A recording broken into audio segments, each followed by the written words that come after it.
월요일에는 머니투데이에서 김경수 팀장을 만나야 한 주의 시작을 하는 것 같죠. 승리투자클럽 김경수 팀장입니다. 팀장님 안녕하세요.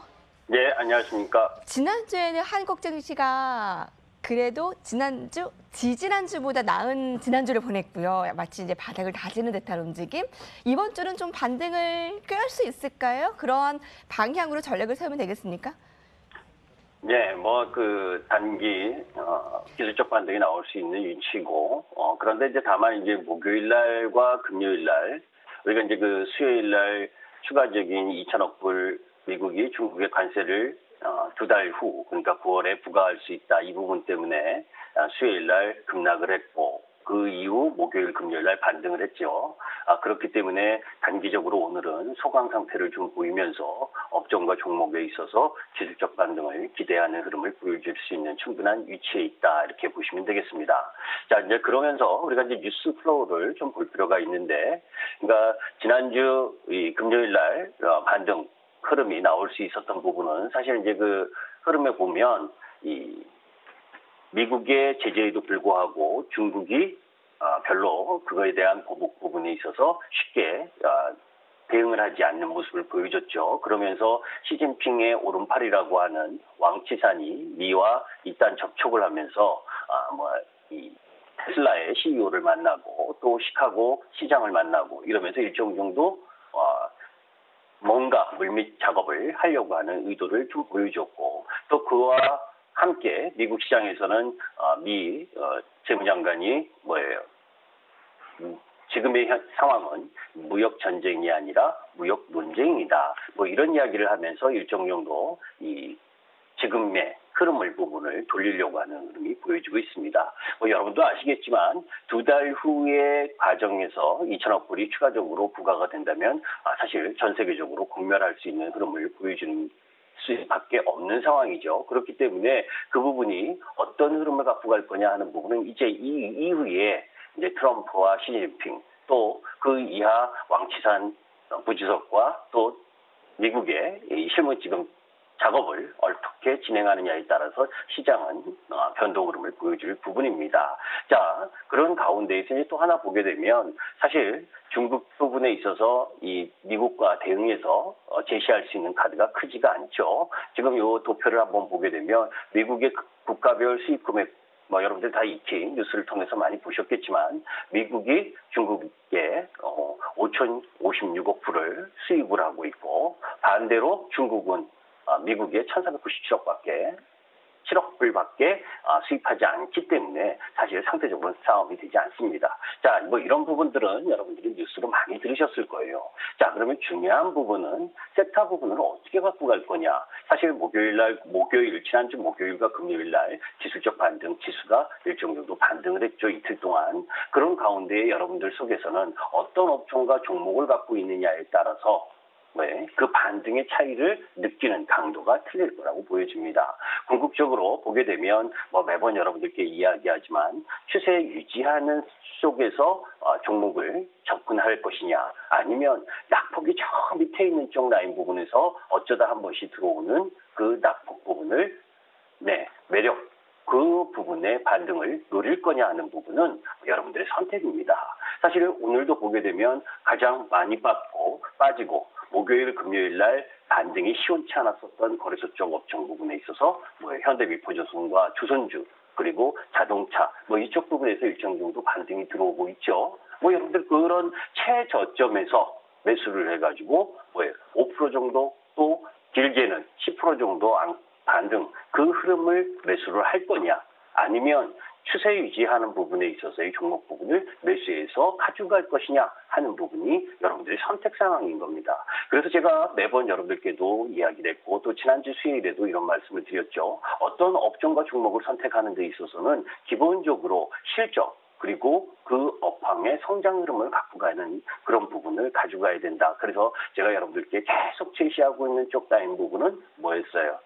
전기차, 2차 전지, 일진 머티리얼이라든지 또 후상이라든지 그런 쪽 라인 부분에 있어서 삼성 SDI를 포함해서 이쪽 2차 전지 쪽, 2차 전지 쪽의 내용 부분에 한번 우리 게시판에 올려져 있는 글을 한번 보도록 하겠습니다. 이미 지난주 화요일 부분 정도에 나왔었던 이야기죠. 요 내용 보게 되면 타이틀만 보시면 됩니다. 이탈리아에 이어서 일본, 또 영국까지 전기차가 열풍이 확산되고 있다. 이거 업황의 성장이라는 거잖아요. 그죠? 일본은 전 세계 글로벌 시장에서 31%의 자동차 이 마켓을 가지고 있는 나라입니다. 그 나라도 본격적으로 전기차에 뛰어들고 그전에는 수소차 일부에 국한된 전략에서 전기차 쪽으로 확산되고 있고 또 영국까지도 가세를 한다고 합니다. 이미 여러분들이 익히 알고 있지만 그런 부분들이 업황의 성장인 겁니다.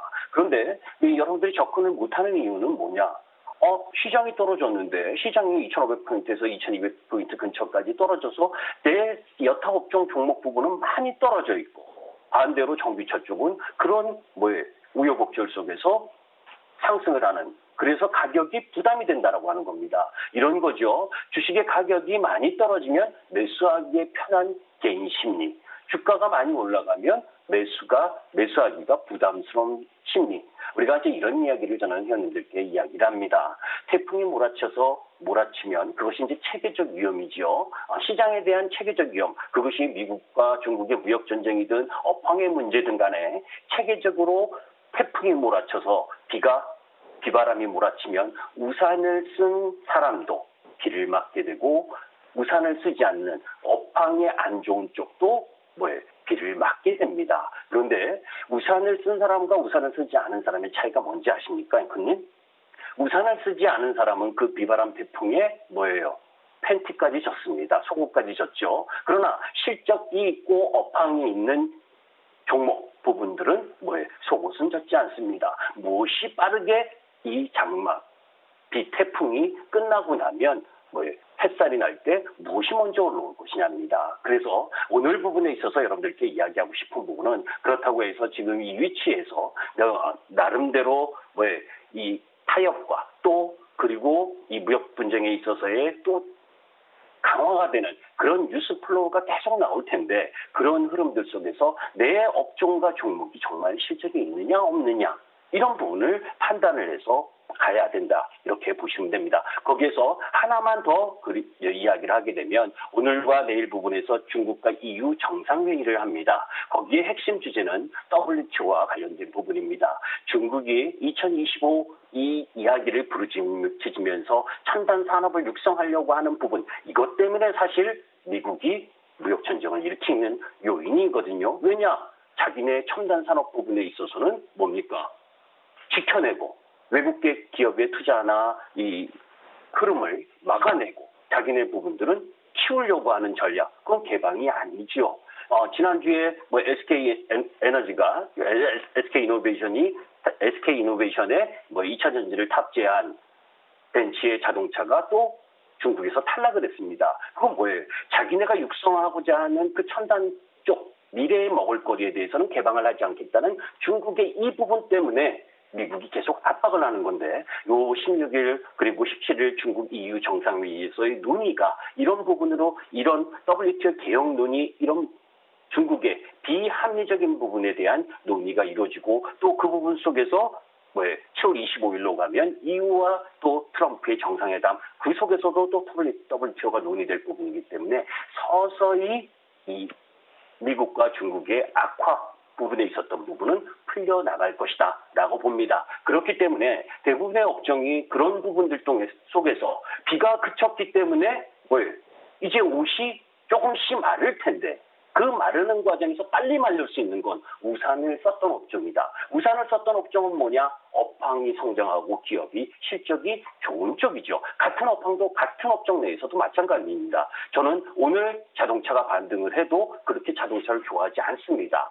그런데 그 중에 꼭 하나를 골라야 된다면 만도입니다. 그죠? 만도는 실적 흐름이나 이런 부분들이 나아질 수 있는 가능성을 가지고 있기 때문이죠. 그럼 이 이야기를 하는 건 뭐냐? 제가 여러분들께 주장했었던 2차 전지나 MLCC, 문화 콘텐츠, K-팝 이런 쪽 부분을 버리고 글로 가겠다는 의미가 아닙니다. 내가 자동차를 하려고 하고 자동차 쪽을 매수를 하고 자동차를 보유하겠다라고 한다면 그 중에서 가장 그 세트 내에서 가장 좋은 종목이 무엇이냐, 가장 빨리 돌아올 수 있는 종목이 무엇이냐, 우산을 썼기 때문에 속옷이 안 젖은 그런 종목 부분이 무엇이냐를 찾는 과정이 여러분들께 필수적으로 필요하다. 기본적인 섹터 전략은 그대로입니다. 오늘 MLCC 삼성전기 사모펀드에서 조정받습니다. 첫날이죠. 오늘 5일 이평선 살짝 깨고 내일 정도에 그쪽 라인 부분 저점 매수를 또 가담하십시오. 2차 전지 일지모티 오늘 상당폭이 큰 폭으로 올라갑니다. 지난주 내내 제가 첫 방송하면서부터 계속 2차 전지를 이야기를 하고 있습니다.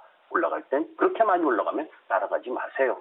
또 5일 이평선 근처로 옵니다. 그때 또 매수하십시오. K파, JIP 엔터테인먼트 그리고 또 YG 엔터테인 이런 쪽 라인 부분들이나 스튜디오 드래곤이나 이런 쪽 라인 부분들도 마찬가지입니다. 미래에 먹을 거리를 선점하면서 업황이 성장할 수 있는 쪽 라인 부분에 가 계십시오. 그것이 뭐예요? 비바람이 몰아치는 가운데에서 그나마 빠르게 마를 수 있는 종목 기업들이다. 이렇게 보시면 되겠습니다. 무역 분쟁이 그 미국과 중국 사이에 끝난 게 아니라 여러분 잠시 소강 상태고 계속 이야기가 될 텐데 여러분들이 가진 포트폴리오의 종목이 거기서 살아남느냐 안 남느냐가 관건이 될 것 같고요. 앵커님, 제가 네. 딱 30초만 더 이야기해도 될까요? 네, 예. 팀장님. 그리고 여러분들 삼성바이오로직스 지난주 목요일 그 발표 때문에 힘들었잖아요. 그죠? 반쪽짜리 결론입니다. 그런데 그게 뭐예요? 다른 바이오 쪽에는 힘을 줄 겁니다. 그러니까 바이오 제약 여기서 저점 매도하면 안 됩니다. 네, 알겠습니다. 고맙습니다. 이렇게 급하게 말씀하실 일도 저에게는 꼭 들어야 할 상황이니까요. 의견 감사드리고요. 오늘 2차 전지 말씀하신 그 업종 종목들 오늘 오르잖아요. 근데 여기에 따라가지 말라고는 하셨어요. 그러니까 5일 이평선으로 다시 내려오니까 그때 매수하라는 말씀이신 거죠? 그러니까 이런 예. 거죠. 가격이 5일 이평선에 내려오든 5일 이평선은 5일의 평균 가격이지 않습니까? 그죠? 가격이 올라가 있으면 이평선이 2, 3일 이후에 따라 올라오게 돼 있죠. 그러니까 여러분들께 매번 이야기하면서 이런 거잖아요. 시장이 빨간불 나면서 막 올라갈 때 종목을 쫓아가지 말아라. 그죠? 오히려 시장이 지수가 떨어질 때 이 지수가 떨어질 때는 추세 종목을 하는 겁니다. 시장 지수가 반등을 할 때는 낙폭 가대 종목을 하는 거죠. 그게 단기 매매자입니다. 그러니까 하루 오늘 내가 뭐 5% 올라간 일진모티를 지금 사서 나는 5%를 더 드시겠다? 그거는 제가 항상 이야기하죠. 도둑놈 신보다. 그죠? 시장이 조종받고 할 때 그렇게 많은 기회, 시장이 조종을 받아서 지수가 급락을 하면서 두려움에 쌓여있을 때 무수히 많은 매수 기회를 줬는데 그때는 매수하지 않고 그죠? 지수가 편안해지니까 추세 추종 종목 부분이 많이 올라갈 때 쫓아가는 건 그거는 안 됩니다. 그죠? 지수의 반등이 나올 땐 낙폭이 심했었던 반등이 나오는 거고 그 속에서 조정 라인을 보였었던 부분 그것이 가격의 급락이란 이런 조정이 아니라 5일 이평선 부분에 있어서의 횡보도 조정이라는 겁니다. 그런 네. 부분을 인지하실 필요가 있다. 이렇게 보고 네, 있습니다. 감사합니다. 전기차 2차 전지 쪽 오늘 특별하게 의견 많이 주셨고요. 엔터 쪽 미래 먹거리에 가 계시라 여러분. 김기수 팀장님 저희 24시간도 방송할 수 있을 것 같죠? 같이? 네. 감사합니다. 오늘 말씀 네, 감사드려요. 감사합니다.